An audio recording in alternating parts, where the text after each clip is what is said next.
Hi there, my name's Vince, and this is a trying to fix video, and we're going to try to fix this Tomytronic 3D little game. This is from 1983, and it is called Thundering Turbo.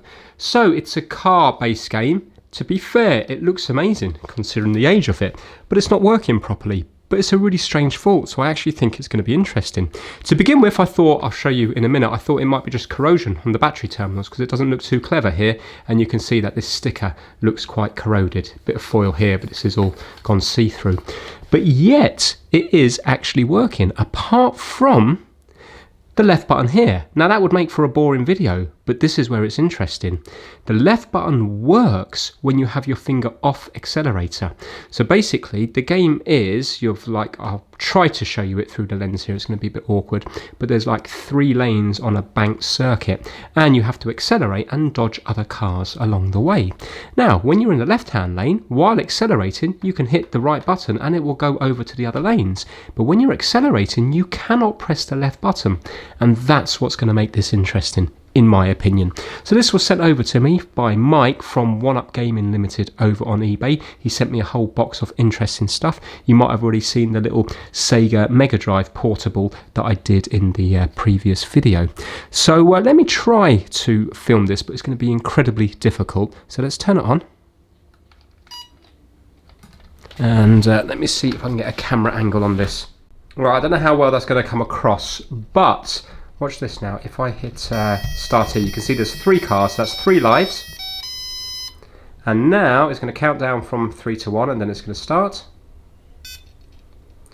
Now watch this, I'm going to start accelerating. Right, so you will see now it's going quick. I'm hitting the left button now, nothing's happening. But look, when I let go of accelerate, left and right works absolutely fine. Really strange. Let me try to show you that again. Right, so accelerate, I'm going to take off accelerate to go to that lane, and now watch. You see when I hit that button there it does it, but now watch. I'm hitting this button here and it's not working at all. I know it's incredibly hard for me to show you. Focus.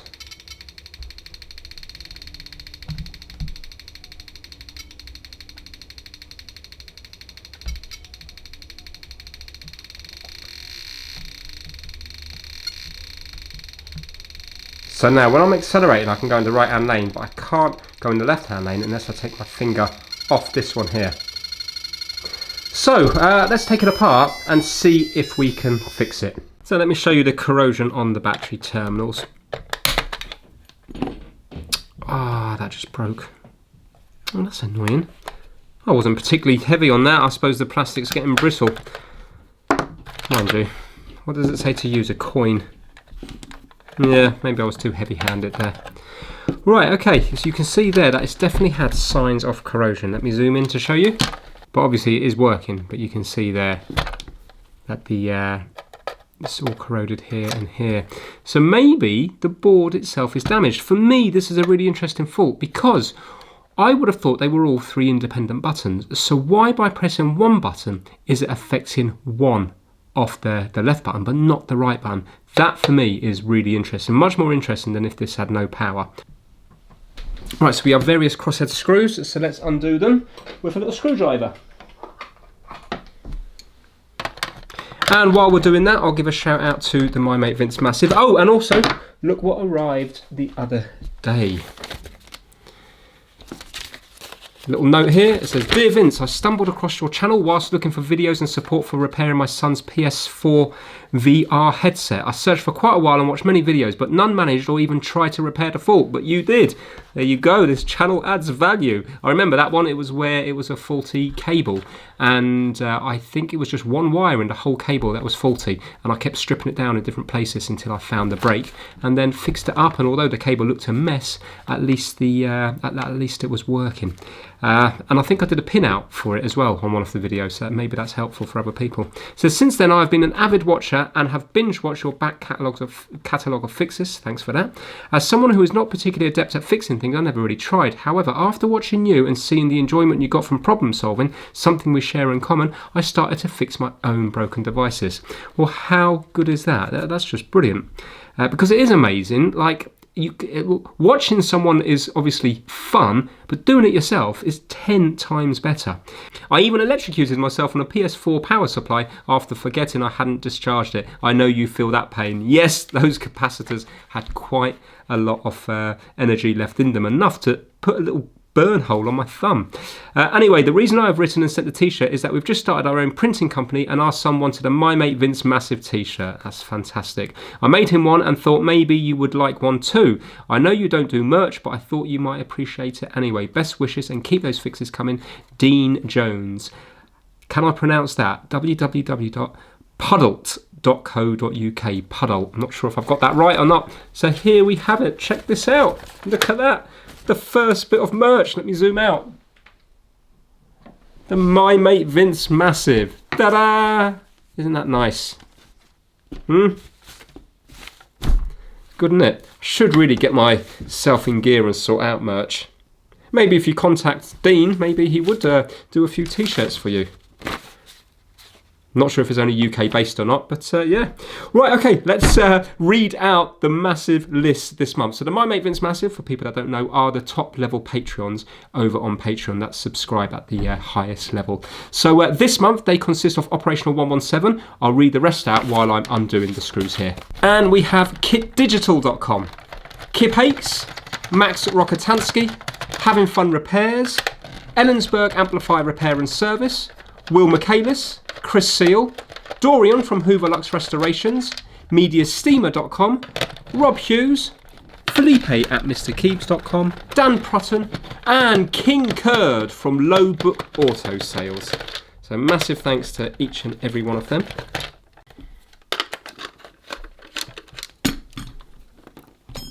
Okay, we've got a little burn mark here as well, which is a bit strange. Now, in case you haven't already realised, I've never worked on one of these before. I've never even watched a YouTube video on one of these before. So at this moment in time, I'm going into this completely blind. But often that's the most fun way to do it. Okay, right now, so I want to get to the buttons. Let's undo these three here. So these must be, the lens must be here. This is to let the light in, isn't it? Do you know what? I had one of these as a kid, but not this one here. I need to Google it. It was a plain one, but it was colourful. This is all black on the inside. This kind of looks more Tron-like. The one I had was really colourful. And it was old. It was a biplane, I think. But I just remember there was lots of colour on it. Hot air balloons or something, I think. Right, so what is this? This is just, okay, this is just mirrors. Looking through here, so this all needs a clean. You can see how dusty it is there. Really dirty. Looking through here, and then it just bounces up there. Similar to the periscope that I did, the Nintendo periscope. Oh, look how rusty that one is there. Corroded. Now, so this must be the screen. Oh, look at that chip. Oh, nice. Look at the corrosion on that. Let's zoom right in.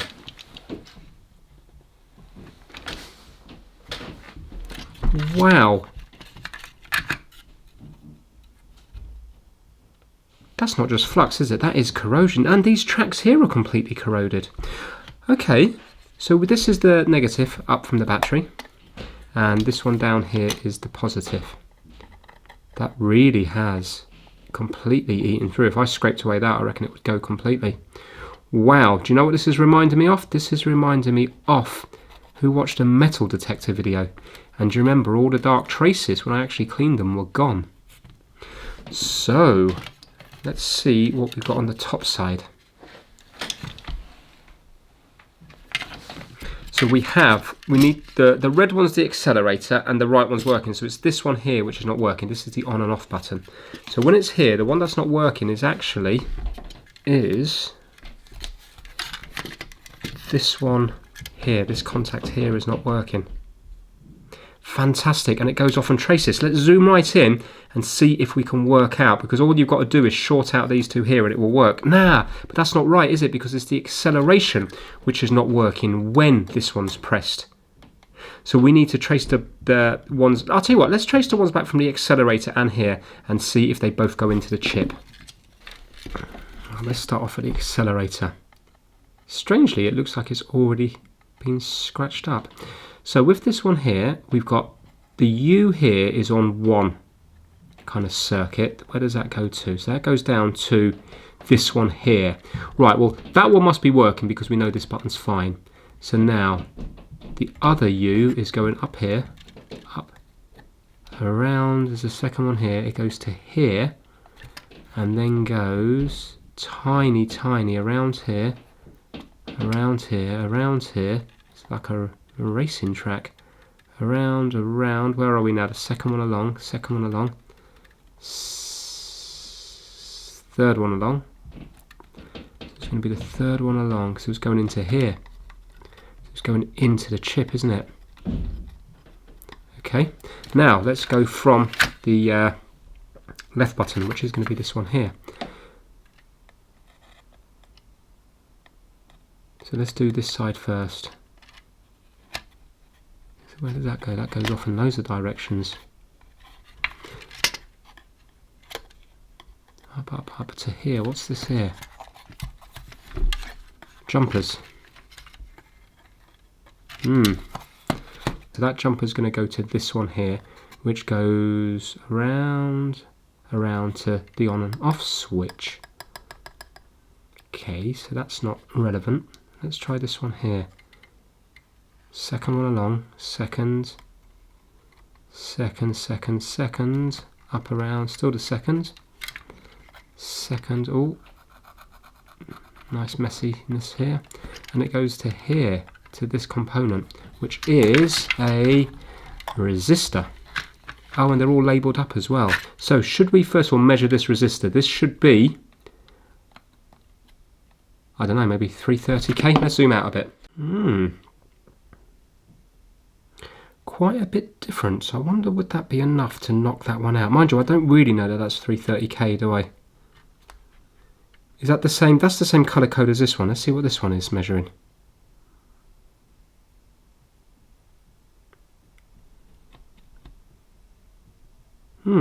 I've seen my meter do that before when it comes to certain ohms. So I'm going to get my other meter. Oh, sorry, they are labelled up. These should be 330. Oh, of course, yes, sorry, 330,000. Them two. And that one is 47,000.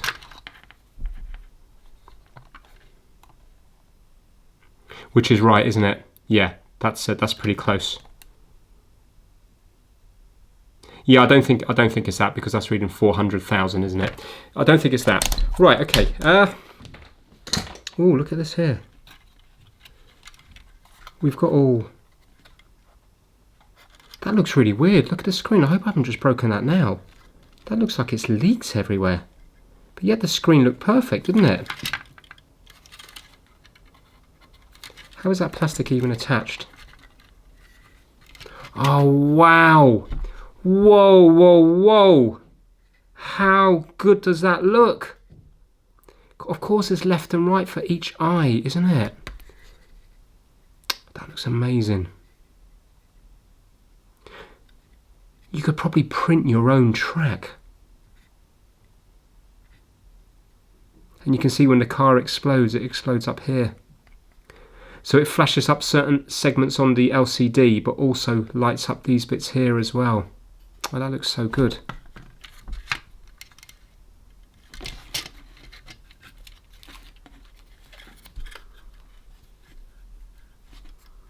Slightly worried because all that weirdness is on the inside. Unless there's another polarizer this side, which there isn't. Okay. Well, I'll clean it, but the screen looked fine to me anyway. I think what we should do is, I think we should get some IPA, clean up everything. I don't know how much of this is sort of old conformal coating, or how much of it is corrosion from the battery, but I think we should clean all that up and then maybe see what's happening. I reckon something might be shorting on this chip here, or maybe the solder joints might not be good going into this chip. Then we'll see what happens, and once it's all clean, if it's still not working, then I know we can take it a lot further. Maybe some of these tracks are not getting to where they should get to, but either way, it's certainly an interesting one for me. Right, let's get some isopropyl alcohol.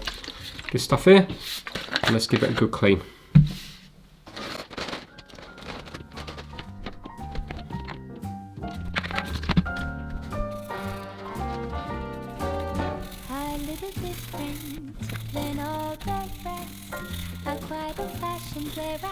Actually, do you know what I should do? I should spray this with some white vinegar first, shouldn't I? Just to neutralise what's there. If there's any corrosion left on here, the white vinegar will neutralise the alkaline from the batteries, because this is an acid.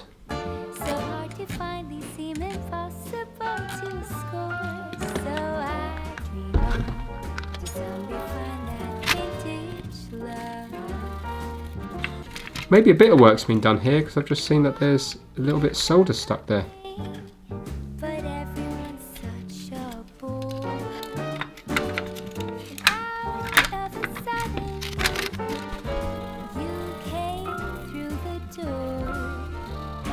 Oh look, there's zebra connectors here. I didn't see them. Zebra connectors, so that's how it gets into the screen. You know what, I'm going to take this off completely, because there could be corrosion under that as well. So I'm going to use some IPA here and spread it on the zebra connector and this one here, and hopefully that will make it lift off easier. Or is it going to be well and truly stuck? Here we go, it's coming. There we go, that's that side off. There we go. Oh, of course it's not going to be under there, because that's where the light comes in. Instead of using a backlight, they're using a just a light from the room light.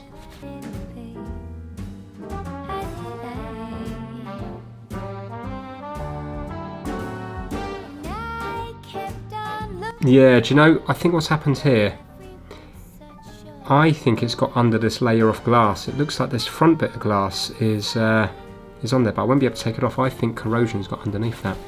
But amazingly, you can't see it when it's on.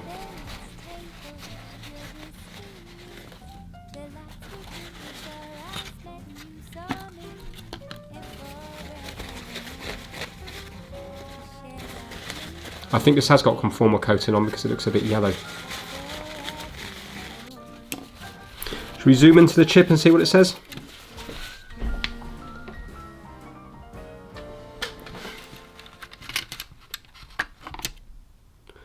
NEC Japan D7501G018 15 car. Oh, car! Ah, I wonder now if you were to get the other, because they had another 2 games at the same era as this, 1983. I wonder whether they would say like a plane or something else. Interesting. Fortunately, it's horrible working with the conformal coating, because the boards just become a mess, a sticky mess, when you put IPA near it. Well, I think before we do anything else, let's start measuring some of these tracks using the continuity tester on here. So when we put the leads together, they will beep. And now let's go across. We might be actually, the meter might show us a break, which would be nice, because then we could just run a new little wire. So I'm not going to worry about over here, because this all looks good. Let's just start going where it looks a little bit corroded. So that's not causing any bother there. Let's go here, that goes up to here, and it's going to go up to here, isn't it? And it looks like it's actually going into the chip.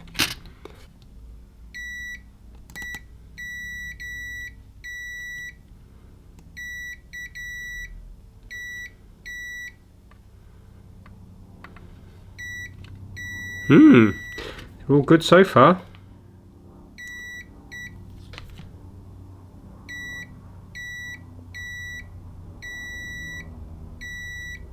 Oh look, this is all negative this side. Look at the massive jumper across here. All of these are connected. So this is the ground, this is the negative.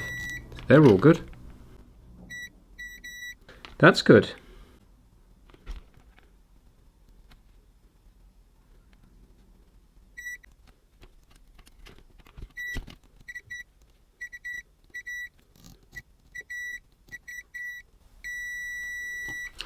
Well, they appear to be getting into the chip, but I don't think the chip's going to be at fault. I think I'm going to put some flux, and I think I'm going to reflow all these, because even just by cleaning it now it might have worked. It might be the corrosion in between the pins, but they still look horrible. Those of these still look absolutely horrible. So let's get the soldering iron on and reflow them. Now while I'm waiting for the soldering iron to heat up, I'm just going to clean up these things with some vinegar. That black wire's worked its way loose on that side now as well.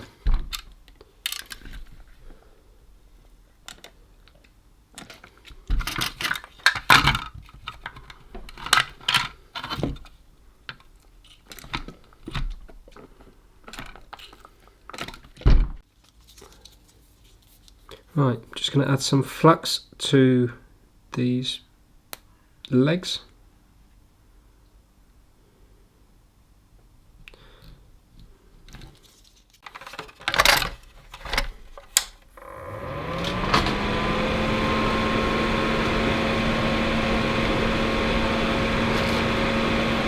And I'm just going to go across them all. I've got my iron set to 440 degrees Celsius.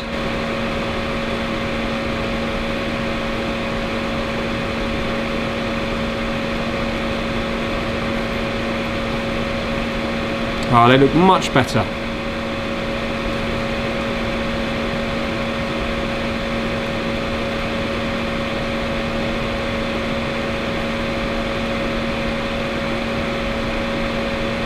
Look at the corrosion on that last one.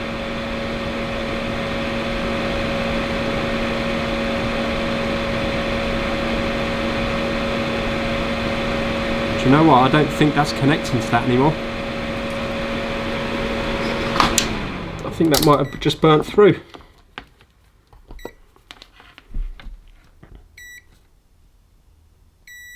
Oh no, it hasn't.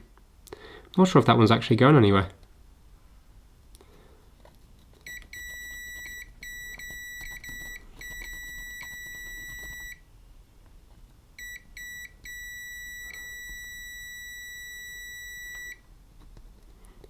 I wonder, could it be that this is causing more resistance than there should be on these tracks? I wonder, could that be the fault? So for example, the resistor is given the wrong reading, not because of the resistor, but because of the tracks and stuff. Because this is horrible.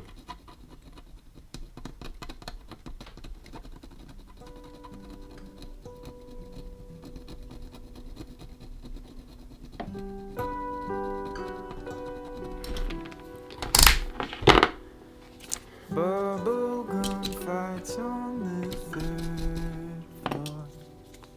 Comedy specials at 8. Fishing rod in the quiet. What I caught wouldn't be big enough for you and I.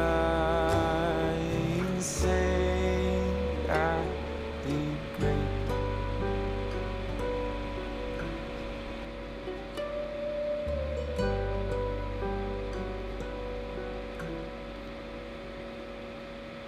And all of these moments they add up to something that feels so good. And all that I'm left with to drag through, I lose my head when you call me up and ask if I'm doing okay.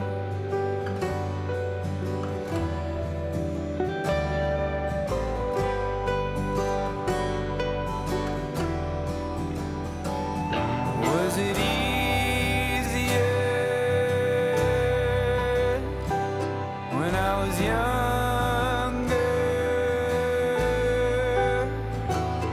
Did the ones I love seem rosier? Or was it all the trick you played on me?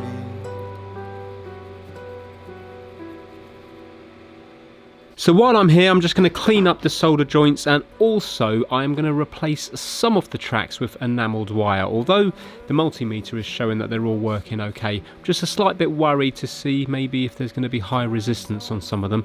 And also, although it might work now, it might not work in a year or two's time. So the ones that look particularly bad, I'm just going to run a little bit of enamelled wire from one point to another, and then if the track does fail in the future, it doesn't matter because the enamelled wire will be there in its place.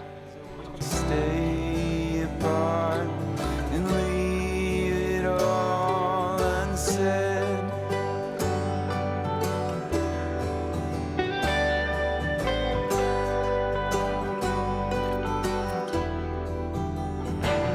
Was it easier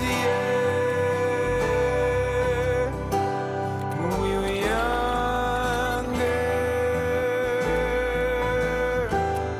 Did the ones we love, they seem rosier? Or was it all a trick we played on each other?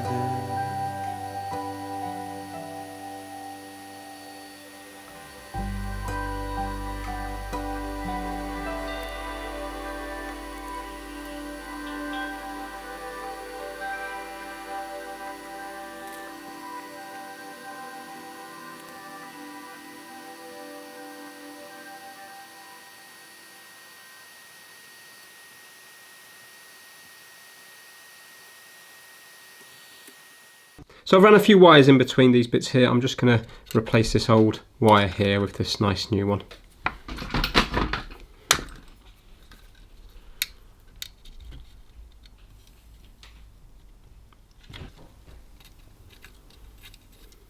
Now after doing all this, there's a good chance it's still not going to work because it might be a component problem.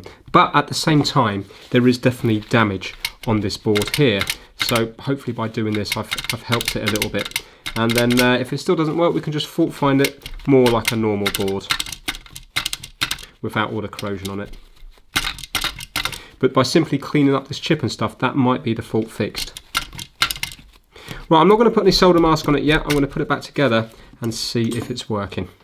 Right, so the crash is up the top there, so I think it's going to go... Oh, I can tell here. Can you see all the dots on this side here? And there's hardly any dots here. Well, look here. There's loads of contacts here and hardly any here. So it's going to go that way round. Like that.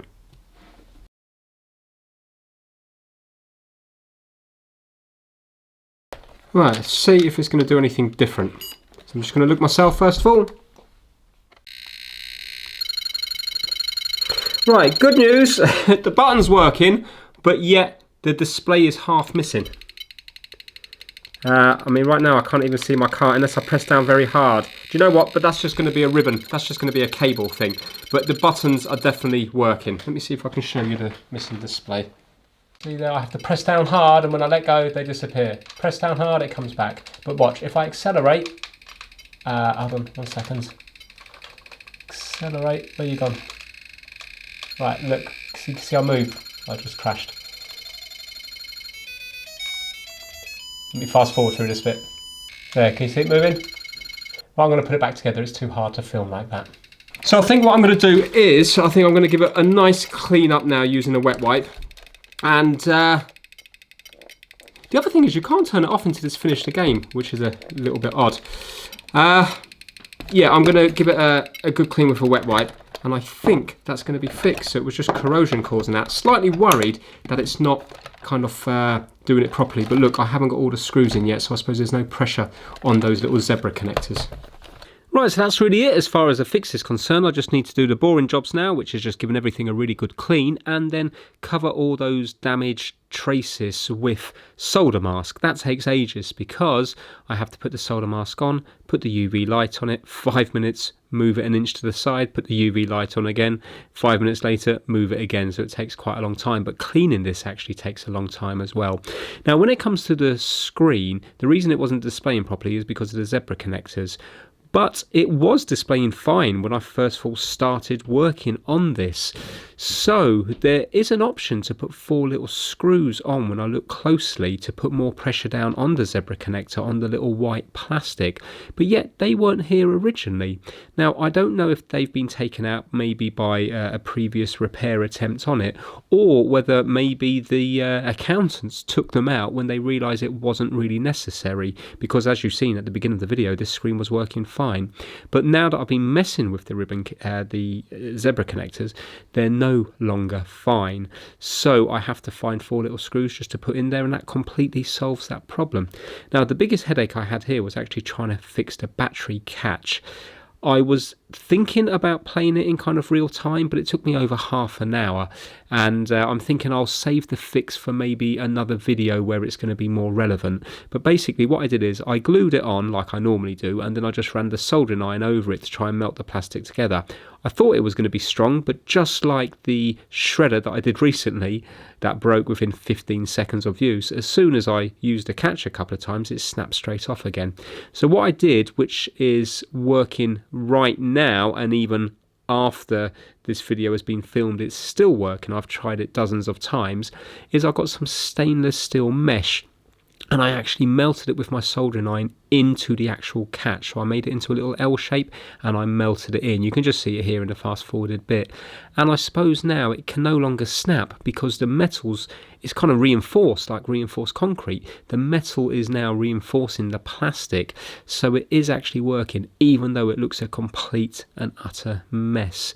So yeah, that is it. Just after giving it a really good clean and putting it all back together, it is now ready for the final test, which you will see in this part of the video. So I grinded it back a bit, and then inspiration came to me via my son. So he was doing a drawing here of a dog. We'll just say a drawing, a painting. Check that out.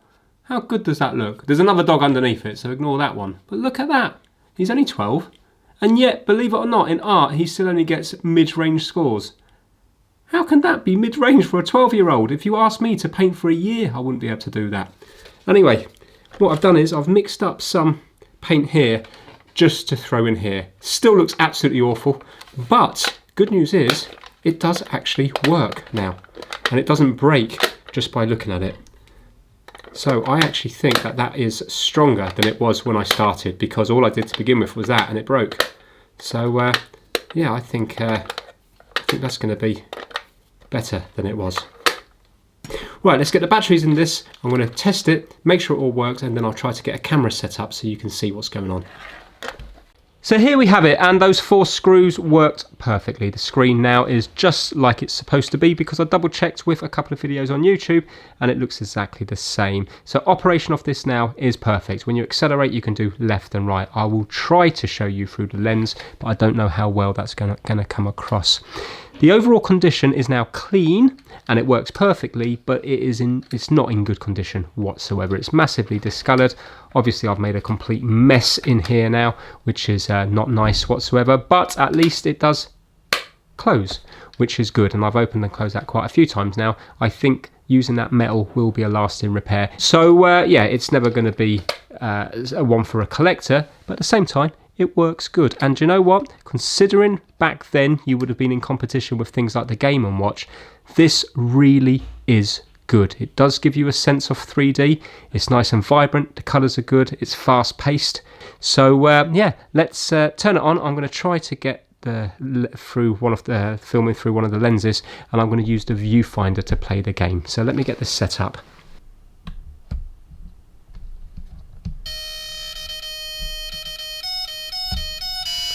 Here we go, that looks quite good. Let me see if I can play it like this. There we go, look at that. Right, so you can see now those bits are missing there because now it feels like you're going fast. And I can move. Oh, that's annoying. I did really good before. You have 3 lives. I got to. Oh, and it counts up. Every car you pass, it adds up 1. And every car that overtakes you, you minus 1. So for example, now if I was to do this and that overtakes me, hold on, overtake that, I'll go up to 2. But now watch. Is it going to come back? It's going to be hard to prove. There, 2. You see, it's gone down to 2 and 1. Now obviously with your eyes you're looking at this through two. Annoying. With your eyes you're looking at it through two eyes, aren't you? Two lenses, so it looks better than what you're seeing now. Through the camera it doesn't really look 3D. And it's quite nice, it takes a bit of time to get your speed up. Right, let me concentrate now. Try to get the score up. But you can see I'm not braking now. Look at that. Go on, look at that. Skill. Thundering Turbos is my game.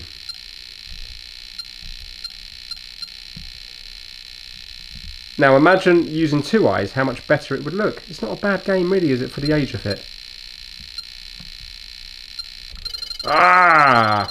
What did I get? 28. There we go. You know what? I enjoyed that one. I thought it was quite an interesting... Well, was it an interesting thought? It was just corrosion based. I would have preferred it if there was a broken trace, and then we could definitely say that's the reason why. But to this, I still don't really understand why it wasn't working. I presume it was because there was some sort of short going on between a couple of the buttons, or not the buttons, the on the chip there, or maybe one of the legs wasn't seated properly, and by me, because of the corrosion, by me putting flux on and soldering it up, maybe it just made the contact again and started to work. So yeah, an interesting fault, not really an interesting fix as such, because it was just a case of doing quite a bit of remedy work to the corrosion, but still, it's interesting enough. I think the game itself and the way the screen uses the light, so you don't need a backlight. So in theory, I presume the batteries on this would last quite a while because you're not powering a backlight. So it would be similar to, for example, a Game & Watch. So I'd say the batteries would last a good bit of time on this one. But that is it, yeah. Hopefully you enjoyed it. Massive thanks to Mike for sending it to me in the box of goodies. Big thanks to Dean for sending me the My Mate Vince t-shirt. And yeah, big thanks to everybody else for watching this. Until the next time, I will see you then. Take care, everyone.